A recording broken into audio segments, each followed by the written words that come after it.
Oke guys, selamat datang di Bangunan Hack Channel, di mana ini dipresent oleh distributor bangunan.com. Kita banyak membahas tentang tips-tips rumah, ya, khususnya memang di air kita ya, seputar air, teknik dan juga filter, ya. Namun kadang-kadang kita juga sharing seputar tips-tips betulin rumah yang cepat dan efektif dan hal yang boleh dan nggak boleh dilakukan untuk bikin rumah kita nyaman dan enak untuk ditinggal oleh keluarga tercinta kita. Mantap. Sekarang kita akan membahas tentang kenapa ya orang jarang banget pakai jet pump untuk narik air dari sumur. Oke, mau tahu jawabannya? Ini dia. Kalau orang nggak pakai pompa air jet pump, jadi dia narik air dari sumur pakai apa dong? Dia narik air dari sumur itu menggunakan submersible. Yes, submersible guys.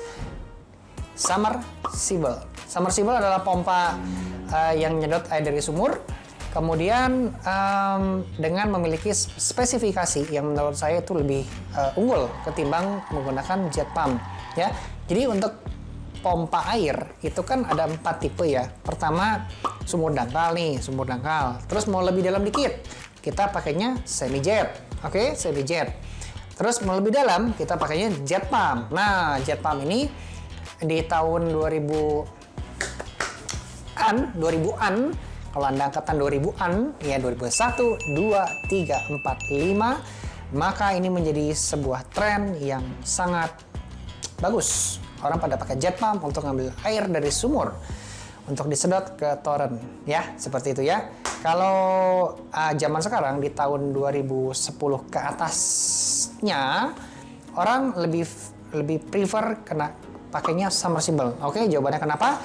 Karena submersible lebih mahal.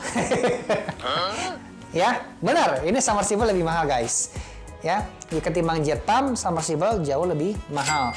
Perbedaannya mungkin bisa 2 kali lipat ataupun 3 kali lipat kadang-kadang. Tapi kenapa orang masih mau pakai submersible? Oke, pertimbangannya pertama dari listrik, ya, listrik. Jet pump pakai listrik lebih boros. Kalau kita ngomongnya setahun, mungkin balik modal dalam menggunakan submersible itu belum terjadi. Nah, mungkin kalau kita ngomongnya 5 tahun setelahnya, itu jauh lebih menguntungkan menggunakan submersible. Udah balik modal plus profit lagi. Ya, profitnya dibayarin dari mana? Dari watt listrik itu. Anggap contoh ya, gini ya. Jet pump membutuhkan listrik 300 watt untuk nyalain pompa. Nya, tarikan awal itu di 500, misalnya gitu. Nah, tapi submersible itu mungkin sekitar 150 watt. Pas tarikan maintain, dia di sekitar 100 watt. Jadi jauh-jauh lebih irit ketimbang jet pump. Begitu teman-teman. Nah, semoga bisa dipahami ya. Saya nggak ambil contoh pompanya apa, tapi ini secara garis besar dulu. Listrik lebih irit menggunakan submersible. Evenly si submersible lebih mahal. Lalu untuk pompa air submersible itu secara kedalaman dia narik air dari sumur bisa lebih dalam. Bisa di 60 meter, 70 meter, ya sampai 100 meter juga bisa dia. Tapi kalau jet pump biasa mentok di 30 sampai 40. Selebihnya jet pumpnya kayak nggak bisa nyedot lebih dalam lagi. Nah, itu dia teman-teman. Jadi alasan kenapa pompa jet pump itu sekarang tuh zaman sekarang kurang laku ya, kurang banyak dipakai, kurang banyak peminat ketimbang orang menggunakan submersible.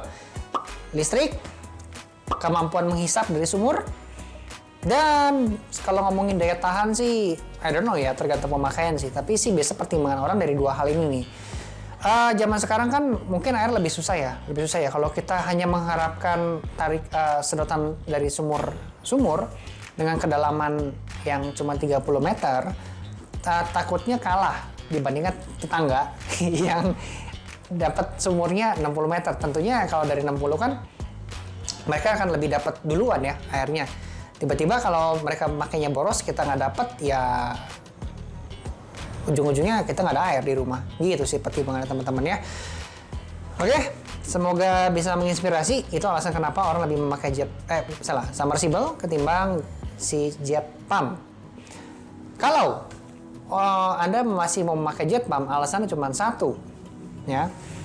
Biasanya karena Anda punya dudukan, Anda punya cetakan di pipa yang sebelumnya sudah cocok dengan jet pump. Kalau diganti dengan submersible yang baru, Anda harus bikin segala sesuatunya dari baru, dan itu memang mahal sekali untuk instalasi. Ya, mungkin itu alasan Anda memakai jet pump. Yang saya temukan sejauh ini dari nanya-nanya konsumen ya seperti itu. Karena dudukannya sudah buat jet pump, kalau ganti submersible bikin baru mahal, belum punya dana. It's okay teman-teman ya. Namun kalau misalnya Anda ingin membuat sesuatu sumber air yang baru, mata air yang baru, saya prefer atau merekomendasikan menggunakan menggunakan submersible ya, menggunakan submersible dengan kedalaman ya minimal 60 meter lah, 60 meter. Ya, kita juga menyediakan teman-teman. Masalah merek itu relatif ya, masalah merek itu relatif. Di kita menyediakan sih ada Venezia, ada Shimizu ya. Dan dua-duanya ini adalah merek yang oke, yang recommended untuk kita bisa pakai untuk sebagai sumber mata air di rumah kita. Sebagai pompa yang menghisap air di sumber air di rumah kita. Ya, detail, spesifikasi saya bahas di video yang lain. Ini lebih ke mindset terlebih dahulu. Semoga bisa dipahami dan menginspirasi. Kalau ada pertanyaan, ada yang mau tanyakan, welcome. Boleh tulis pertanyaan di kolom komentar di bawah sini ya. Terima kasih sudah menyaksikan Bangunan Hack Channel, present by distributorbangunan.com. Subscribe channel kami untuk terus mendapatkan info-info terupdate dari kami tentunya. Ya, sampai jumpa di video berikutnya.